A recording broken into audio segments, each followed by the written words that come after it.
And I'm kind of curious. So, when you started on Mars Horizon, how big was your team?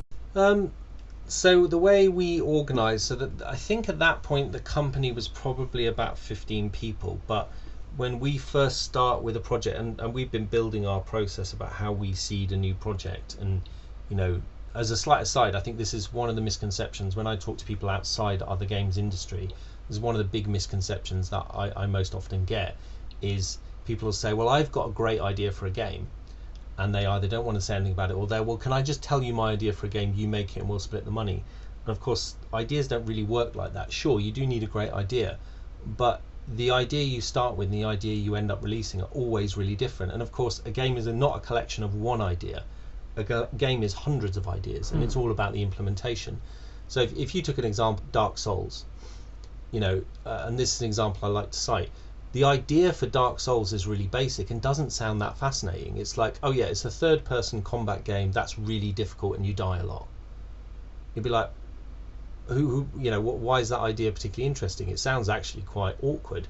But of course, the Dark Souls, it does have some innovations, like seeing other people's deaths and things like that.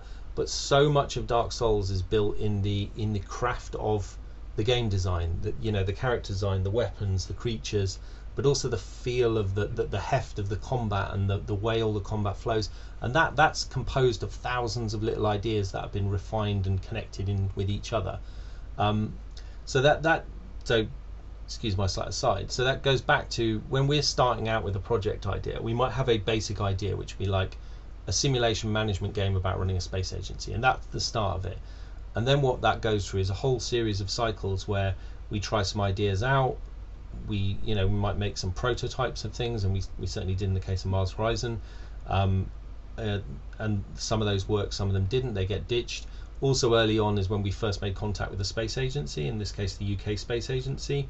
There was a kind of fortuitous thing that we were working on this, and they put out a call wanting to work with anyone really who would help explain to the public what a space agency does for real. So so connected with that. And so we ended up building a few pen and paper prototypes, which again, fortunate thing about often doing a strategy game is, especially if it's not real time, is you can build little prototypes to try ideas out. So we built a bunch of those, and then over the course of that, and Mars Horizon took a good few years to make. Mars Horizon took a while, and that was because it was our project. So there were times where we had other work on that was generating the company revenue, and we'd have to pause or slow down development on that as we moved resources around. So you at any one time, Mars Horizon might have had one developer on it, or it might have had 10, and that depends on where in the life cycle it is, if that answers your question. Yeah, I always forget that. I figure always whenever I think of a developer working on a game, I'm figuring they're always 100% on that game, but I always forget that there are also other jobs that developers doing that's not on their web page. They might be, like you were saying, helping on another IP or helping another developer with another task. I think that goes on the wayside. A lot of people thinking like, why is this game taking so long when, you have to actually make the money and keep the company afloat to make that game. Yeah, and you do, you get a variety of ways people approach it. I know there are plenty of indie developers where it's like a 1-2 person outfit, and they just work on that solidly, and that consumes their life for a few years.